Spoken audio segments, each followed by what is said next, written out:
You could add line items to a purchase order by clicking the New Item button, and this will create a new line item and it'll go to the Inventory ID field, and you'll see that a pull-down list of inventory items appears.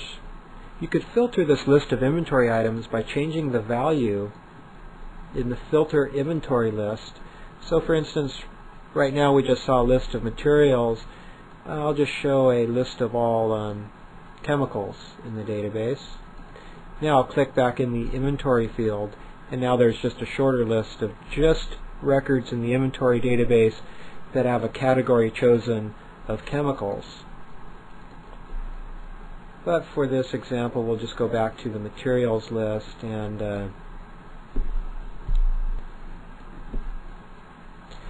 I'll go ahead and choose zinc oxide down at the bottom, and it puts in the inventory name, the unit of measure, how many are in each package, that would be the per unit of measure, and the unit cost.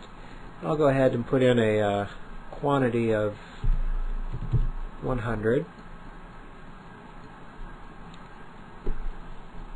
If you would like to find more information about this inventory item, you can click the Inventory Window button on the submenu, and that'll navigate you to the correct inventory item in the inventory module for M1021 zinc oxide. And you'll see, as in an earlier training movie where we explained how the raw materials module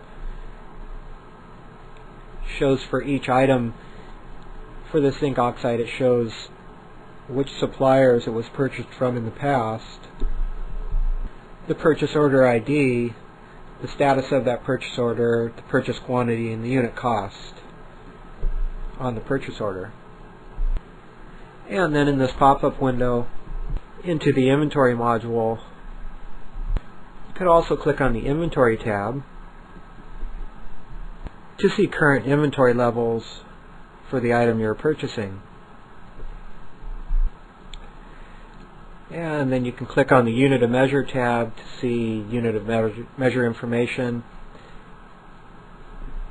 And when purchasing items from a supplier, it's always simplest to purchase in your company's standard unit of measure for manufacturing, because if you do not, then you would have to convert as you purchase, say for instance in pounds, and your standard unit of measure in your company is in ounces. You'd have to convert your purchases to your unit of measure for inventory control. So it's simplest if you stay with the same unit of measure that your company uses for manufacturing.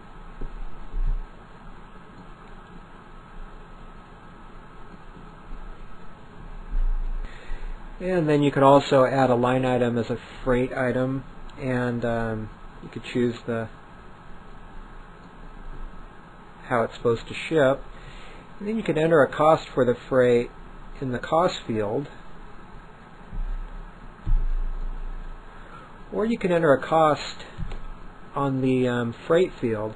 And the reason there's two choices here is because some accounting systems want to have the freight as a invoice specific item, and some accounting systems want to see the freight as a line item. So that's why we offer both ways.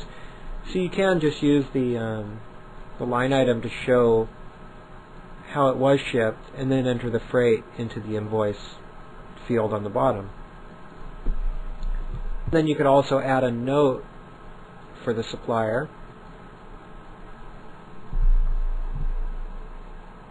And you could enter as many lines of text as you need in this note field, and it'll all appear on the printed purchase order when you click Send Purchase Order.